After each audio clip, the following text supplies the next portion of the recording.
Assalamualaikum warahmatullahi wabarakatuh. Selamat datang kembali di channel Pegawai Muslim. Semoga informasi yang kami sajikan ini bisa bermanfaat untuk kita semua. Selamat menonton.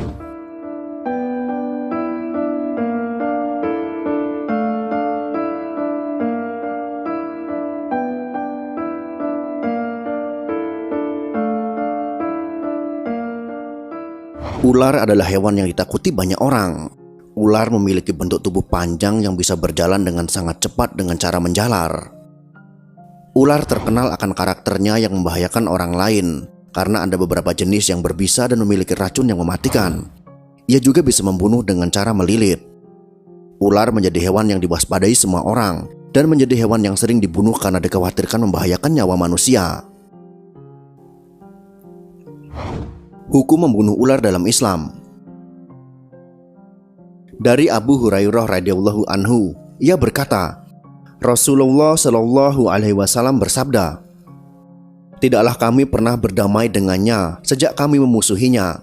Maka barang siapa yang membiarkannya lantaran rasa takut, maka ia tidak termasuk golongan kami." Hadis riwayat Abu Daud, nomor hadis 4139.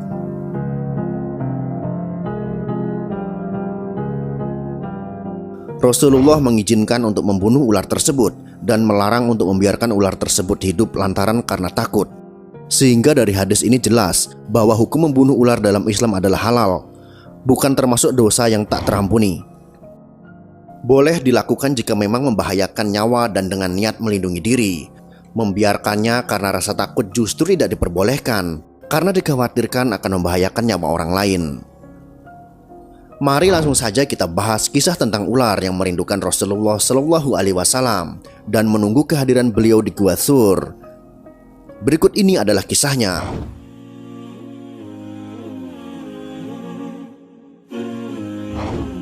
Kisah ini berawal dari keikutsertaan Abu Bakar bersama Rasulullah Shallallahu Alaihi Wasallam sebelum meninggalkan kota Mekah. Saat pemuda kafir Quraisy yang berniat memenggal kepala Rasulullah kehilangan jejak Rasul dan hanya menemukan seorang pemuda bernama Ali bin Abi Thalib di bilik Rasul. Abu Bakar mendampingi Rasul bersembunyi di gua kecil di Bukit Thur. Abu Bakar tetap setia mendampingi Nabi Muhammad Shallallahu Alaihi Wasallam menginap di dalam gua.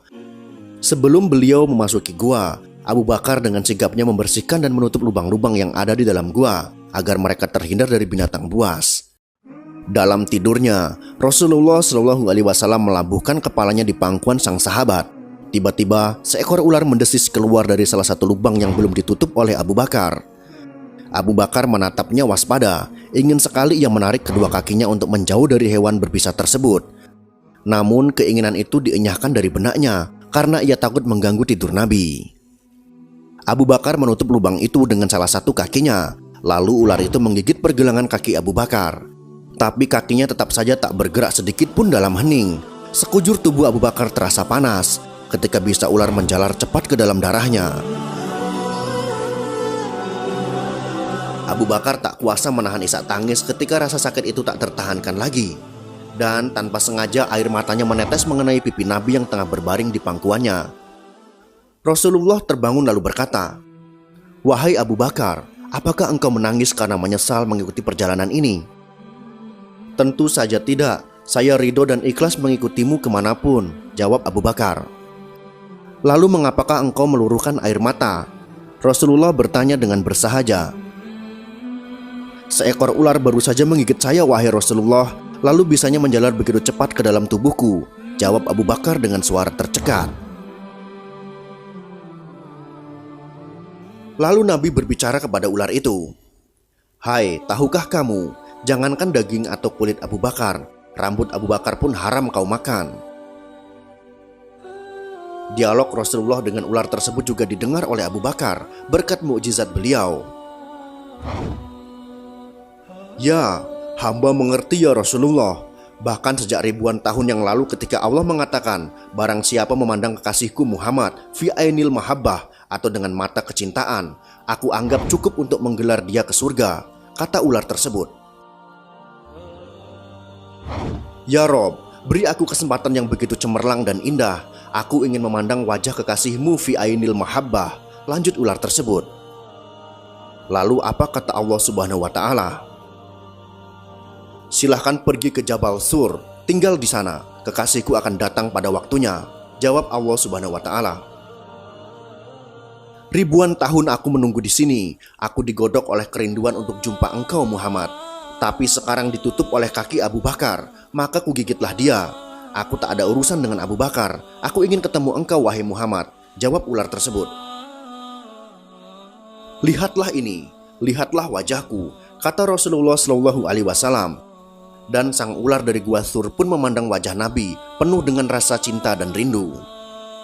Tanpa menunggu waktu, dengan penuh kasih sayang, Rasulullah Shallallahu Alaihi Wasallam meraih pergelangan kaki Abu Bakar. Dengan mengagungkan nama Allah Subhanahu Wa Ta'ala, Sang Pencipta semesta, Nabi Muhammad Shallallahu Alaihi Wasallam mengusap bekas gigitan itu dengan ludahnya. Maha suci Allah, seketika rasa sakit itu pun hilang tak berbekas. Gua Thur pun kembali ditelan senyap. Kini giliran Abu Bakar yang beristirahat dan Rasulullah Shallallahu Alaihi Wasallam yang berjaga. Abu Bakar menggelengkan kuat-kuat ketika Nabi menawarkan pangkuannya untuk beristirahat. Tak akan rela dirinya membebani pangkuan penuh berkah itu. Inilah sikap yang ditunjukkan oleh Abu Bakar As-Siddiq radhiyallahu anhu sebagai seorang sahabat kepercayaan Rasulullah Shallallahu Alaihi Wasallam. Ia merelakan semua yang dimilikinya demi keselamatan dan perjuangan dakwah Rasulullah Shallallahu Alaihi Wasallam. Bahkan ia merelakan nyawanya terancam demi menemani Rasulullah Shallallahu Alaihi Wasallam. Semoga kisah ini bisa bermanfaat untuk kita semua. Wallahu a'lam bishawab.